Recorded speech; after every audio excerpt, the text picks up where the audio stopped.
أما بعد فأعوذ بالله من الشيطان الرجيم بسم الله الرحمن الرحيم اليوم أكملت لكم دينكم وأتممت عليكم نعمتي ورضيت لكم الإسلام دينا. برادران اسلام، آج کے دن کی فضیلت ماہ مقدس کا تقاضا اور عصر حاضر کی ضرورت اللہ جزائے خیر دے مدیر رشید صاحب نے اکثر طریقے کے ساتھ آپ کے سامنے رکھتی ہے. ایک بات کی وضاحت ضروری ہے کہ برخوردار نے جمہوریت کے بارے میں جو کچھ کہا 100% درست کہا. پھر آپ کہیں گے کہ جب درست کہا تو پھر مولوی اس میدان میں کیوں؟ مولانا مفتی محمود رحمت اللہ علیہ کون سا شخص ہے جس کا سیاست سے تعلق ہو اور وہ اس نام سے باخبر نہ ہو؟ ان سے کسی نے سوال کیا تھا کہ حضرت کیا جمہوریت کے راستے سے دین اسلام آ جائے گا؟ انہوں نے کہا قطعاً نہیں. تو فرمایا پھر آپ اس میدان میں کیوں ہیں؟ تو فرمایا اتمام حجت کے لیے.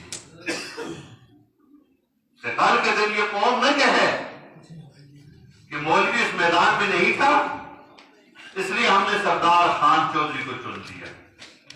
اتمام حجت کے لیے حضرات علماء کرام اس میدان کے اندر ہیں اور چند نفوس جو آتے ہیں وہاں اس کا حق ادا کرتے ہیں.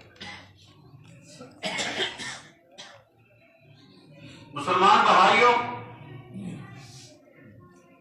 رب کریم نے امت محمد صلی اللہ علیہ وسلم کو ایسی ایک تصویر کے اندر پرو دیا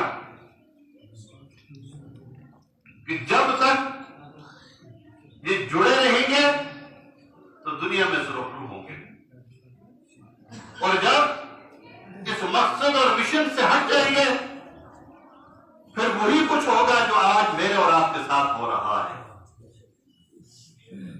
کہ آج مسلمان تعداد میں کم نہیں ہے، دنیاوی اسباب کے لحاظ سے کم نہیں ہے، لیکن ہم تقسیم در تقسیم ہوتے ہوتے ہوتے اپنے اس محلے تک بھی تقسیم ہو چکے ہیں.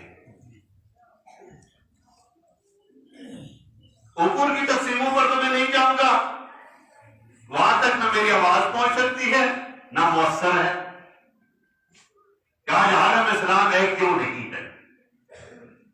لیکن یہ بات تو ضرور کہوں گا کہ عام خیر گلی کے مسلمان ایک کیوں نہیں ہے، ہمارا نقطۂ نظر ایک کیوں نہیں ہے، ہمارے محلوں کے اندر برادریوں کے اندر وہ بھائی چارہ کیوں نہیں ہے جس کا اسلام مجھ سے اور آپ سے تقاضا کرتا ہے. اللہ کے رسول صلی اللہ علیہ وسلم نے ہمیں مسلمان ایک مٹھی ہے، مسلمان ایک جسم کے مانند ہیں. میرے بھائیوں، جسم کا کوئی ایک حصہ جب متاثر ہو جاتا ہے، آنکھ میں درد ہو، کان میں درد ہو، پیٹ میں درد ہو، پاؤں میں درد ہو،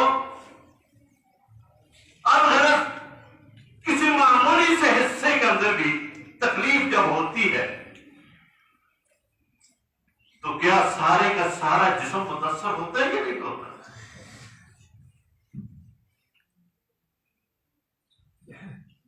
درد سر میں ہے، پیٹ کھانا نہیں کھا رہا، معدہ ہضم نہیں کر رہا، قبول نہیں کر رہا کہ میرے جسم کا ایک حصہ متاثر ہے. تو مسلمان ایک جسم کے مانند اللہ کے رسول صلی اللہ علیہ وسلم نے کہہ دیا.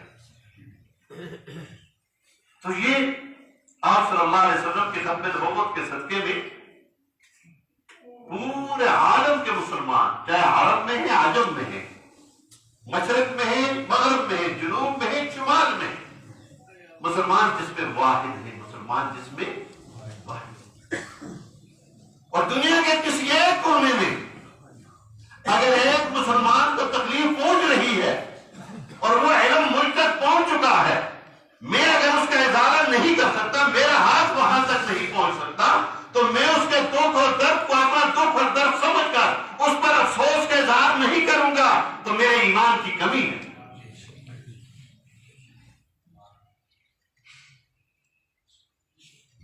اسلام کے اس لیے 3 شعبے بیان کیے گئے نا کہ برائی کو دیکھو ہاتھ سے روکو، نہیں ہے زبان سے روکو، زبان سے نہیں ہے تو دل کے اندر اس کو برا نہیں۔ ذالک اضعف الایمان، یہ ایمان کا سب سے کمزور درجہ ہے۔ تو جب ہم ایمان کے کمزور درجے سے پیچھے چلے جائیں، میرے بھائیوں اور دوستوں، آج کے ہی دن اللہ پاک نے امت محمد صلی اللہ علیہ وسلم کو کیوں بتایا، اس کی پوری وضاحت ہو چکی ہے، اس کی فضیلت، لیکن ہمیں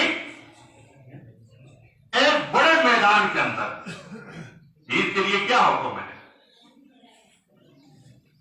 کہ 5 وقت کی نماز ہم نے اپنے محلے کی مسجد میں پڑھنی ہے، جمعے کی نماز ہم نے اپنے گاؤں کے مرکزی جامع مسجد میں جا کر پڑھنی ہے، اور عید کے لیے فرمایا کھلے میدان میں نکل جاؤ، وہ ساری جامع مسجدوں والے لوگ بھی وہاں پر اکٹھے ہو جائیں۔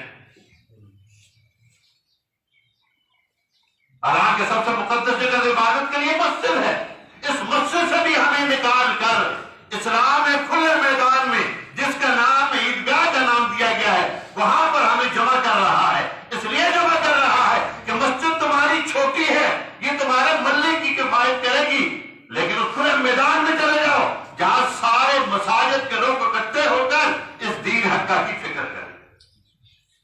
اور کامیاب انسان وہ ہے جو دنیا میں اللہ کو راضی کر کے چلا گیا، جس نے اللہ کو راضی کر دیا وہ کامیاب ہو گیا۔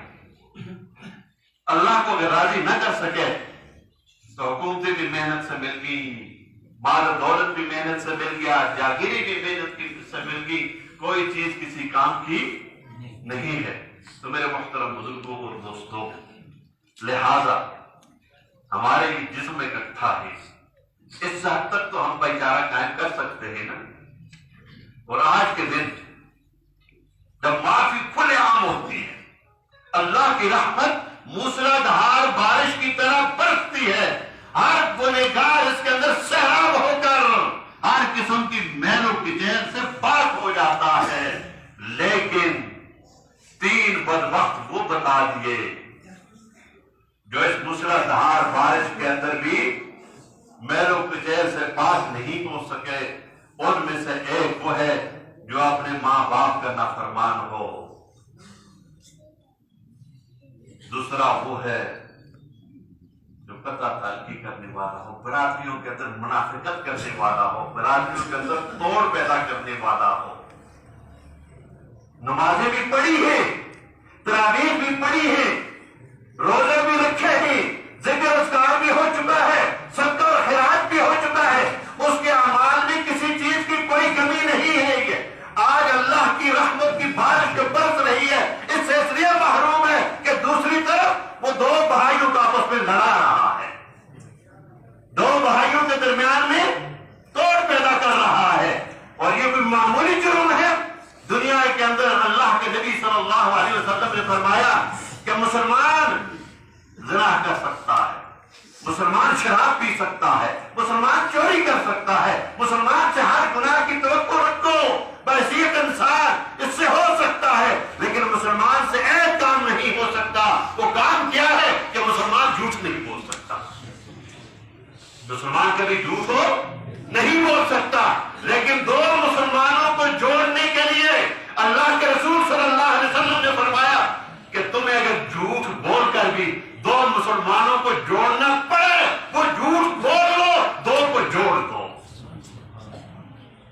یہ بہت اہم بات کر رہا ہوں میں اپنے لیے، آپ کے لیے۔ جھوٹ بول کر اور سچائی، یہ ایمان کی خوبیوں میں سے سب سے سرفرست خوبی ہے جس کو سچائی کہتے ہیں۔ تیرے سچ بولنے سے دو مسلمان آپس میں دور ہوتے ہیں، اس سچ کو ذرا اپنے پاس سنبھال کر رکھ لیں۔ تو سچ بول رہا ہے، تیرے بھی بڑا سچ جی، میں تو گھڑی گل کرتا ہوں نا، لیکن تیری گھڑی گل نہ، دو برادری ٹکرا رہی ہیں، دو برا آپس میں جدا ہو رہے ہیں، اس سچائی کو ذرا بول رہا پلے بند کر، کسی اور کاموں میں استعمال کریں۔ اب مثال دے کر میں آپ کو سمجھا دیتا ہوں اس جھوٹ اور سچ کے بارے میں کہ دیکھیں، دو آدمی آپس میں لڑ گئے، حاجی اسحاق صاحب اور حاجی عبدالرشید صاحب آپس میں لڑ گئے۔ میں نے دیکھا کہ یہ دونوں آپس میں لڑ چکے ہیں، آپس میں بھائی ہیں، پڑوسی ہیں، سب کچھ ہے، یار اس کو کس طرح جوڑا جائے؟ آپس صاحب اٹھ کے چلے گئے حاجی اسحاق صاحب کو کہ حاجی صاحب یار تیرا بھائی ہے، تیرا پڑوسی ہے، تیری برادری کا ہے، تیرا تعلقدار ہے، معاف کر دے یار اس کو، جڑ جاؤ آپس میں۔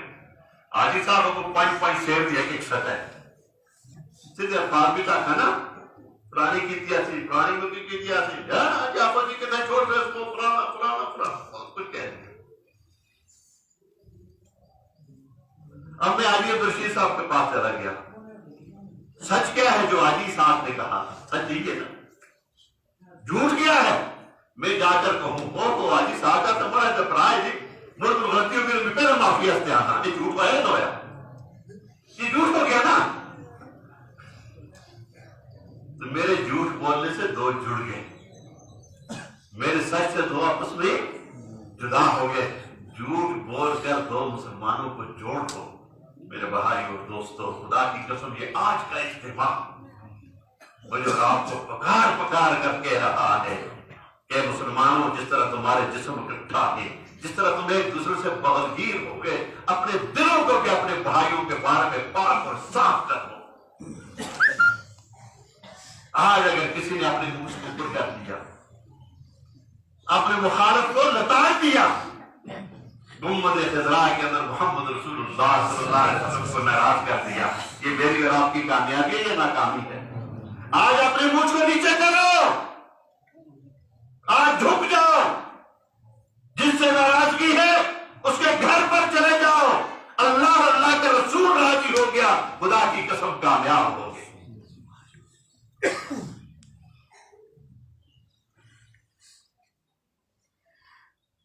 میرے محترم بزرگوں، حالات حاضرہ پر بھی بات کر دی، اور ضروری ہوتی ہے کہ اجتماع اس لیے ہوتا ہے۔ حق تو یہ ہے کہ آج فیصل مسجد میں نماز عید عمران خان پڑھاتا، شاہی مسجد میں صدر پاکستان پڑھاتا، آج صوبائی دارالحکومت کے اندر ہمارے گورنر آج کی نماز کی امامت کرتے، آج صوبائی ہیڈ کوارٹر پر commissioner, D C, S C اور نیچے سے آتے آتے میری ایک مسجد کے اندر میرا سچو نماز عید کی امامت کرواتا۔ یہ تو اسلام کا تقاضا، اور یہ جمہوریت سے آئے گا نہیں۔ آج ہم طالبان کیوں کرتے ہیں؟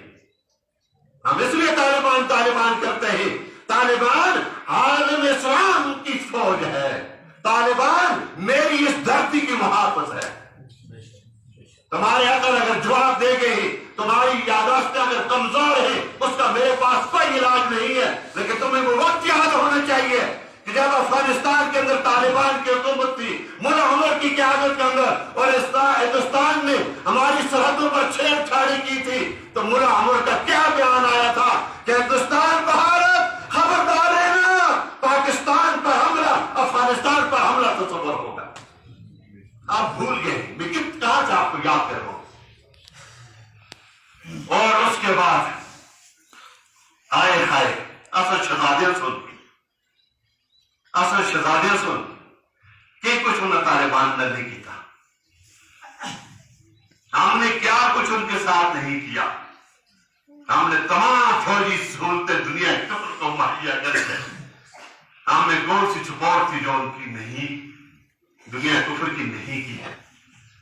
ہم نے تو سفارتکاری کے آدھار کو بھی غلامی کے اندر اتنے آئے غلامی بہت بری چیز ہے۔ میرے کو اللہ اس غلامی سے امت مسلمہ کو نکالے، بلند آواز سے کہو اللہ غلامی سے امت مسلمہ کو غلامی بہت بری چیز ہے. ایک فلاسفر نے لکھا ہے کہ غلامی اتنی بری چیز ہے، اتنی بری چیز ہے کہ ایک عورت غلام ملک کے اندر حاملہ ہو جائے اور وہاں سے جا کر آزاد ملک کے اندر اپنے بچے کو جنم دے اور بچہ اسی آزاد ماحول کے اندر پرورش پائے، جوان ہو جائے، پھر بھی 50% اس بچے کی زندگی کے اندر غلامی کے اثرات باقی رہیں گے.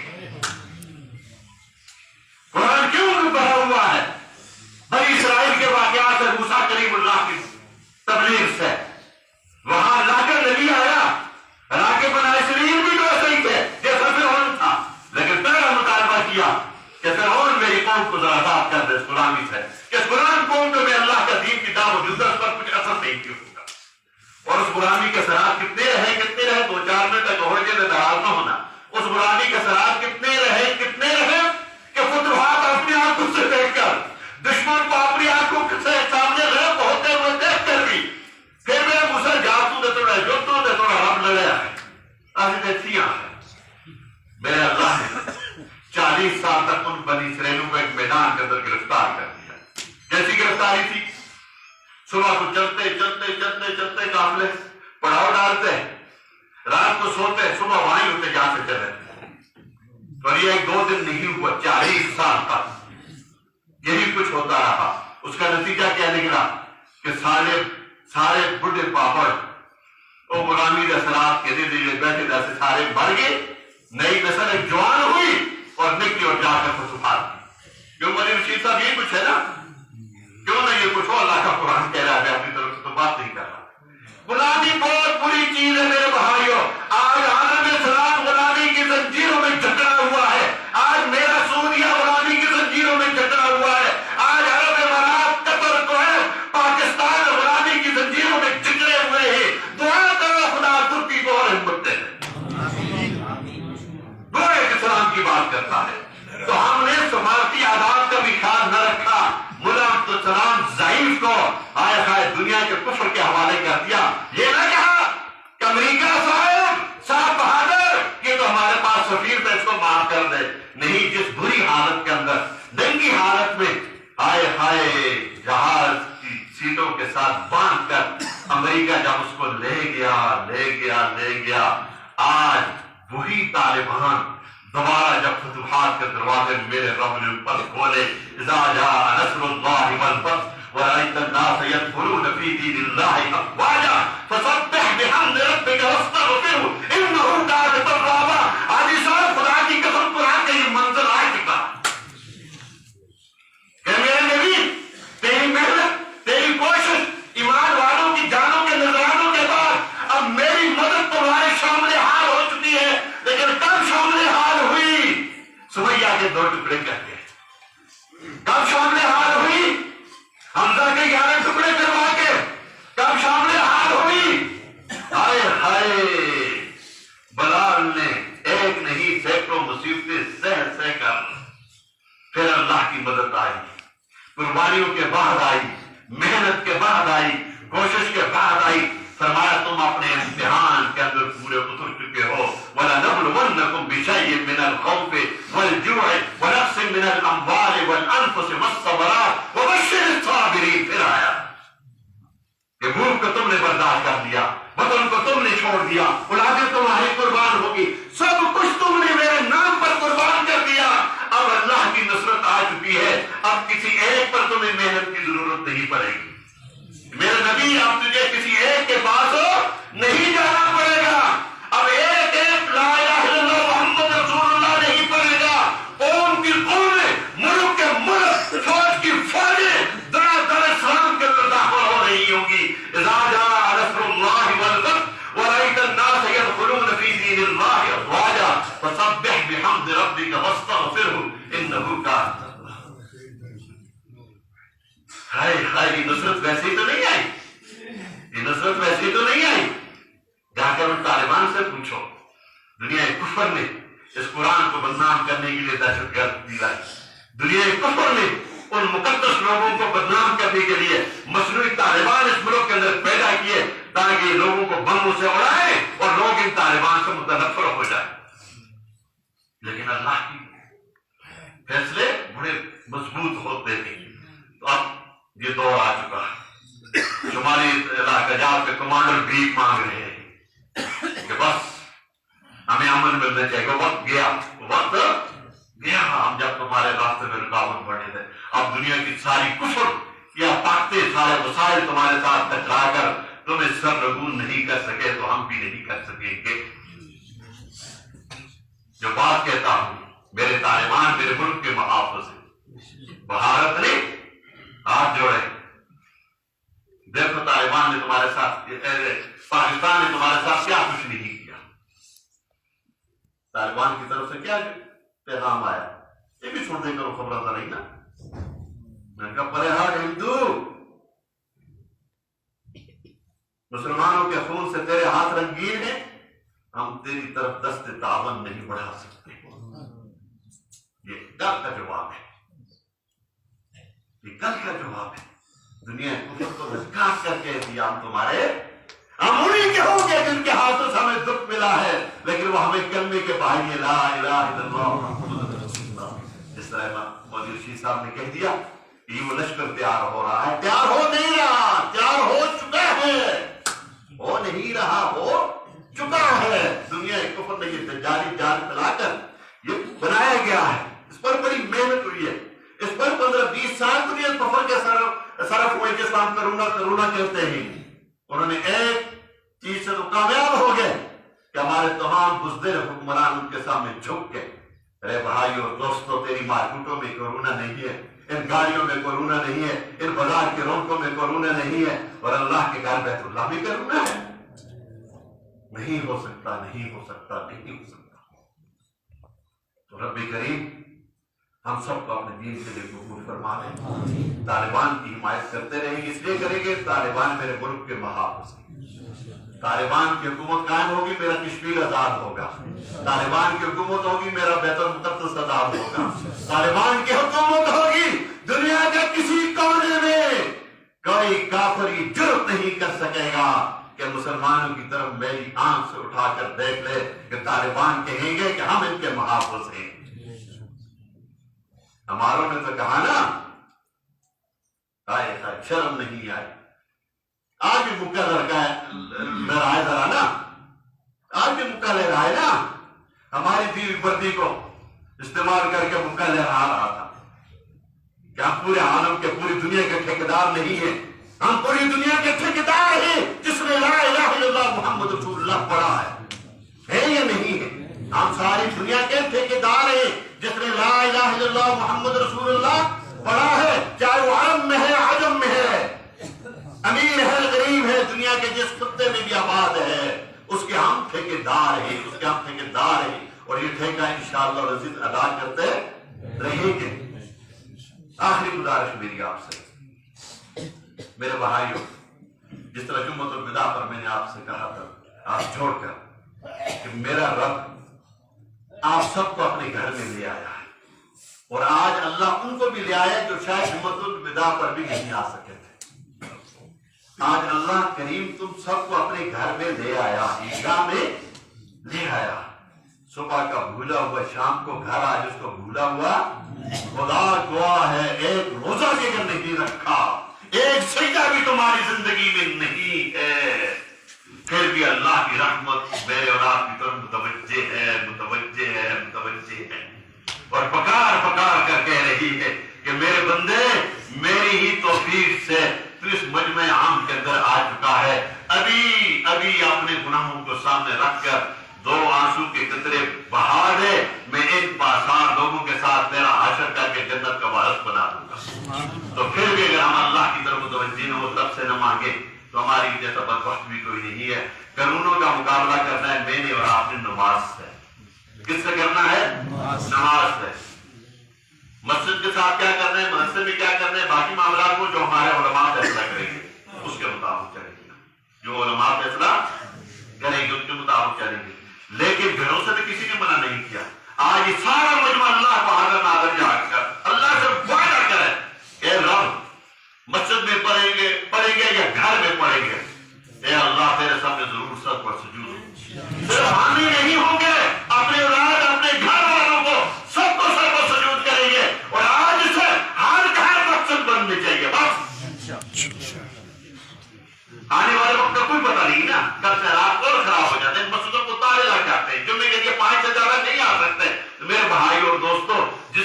نماز پڑھنا آتی ہے اس کو پڑھانا بھی آتا ہے، جس کو نماز پڑھنا آتی ہے اس کو پڑھانا، ورنہ جماعتیں گھروں میں جائز نہیں ہے، لیکن اس منظر کے اندر آپ نے اپنے گھروں کو مسجدیں بنا لو، اپنے اپنے گھروں پر کھڑے ہو جاؤ گے، پیچھے بچوں کو کھڑا کر دو، گھر والوں کو کھڑا کر دو، ہر گھر کے اندر اللہ کی یہ صدا بلند ہونی چاہیے، تو انشاءاللہ رضی صاحب آزاد کریں گے، اللہ ہماری حاضری کو قبول فرمائے۔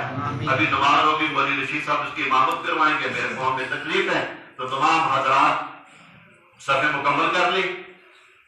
نماز نیت یہی ہے کہ ابھی گھر سے آپ کپڑے پہن کر غسل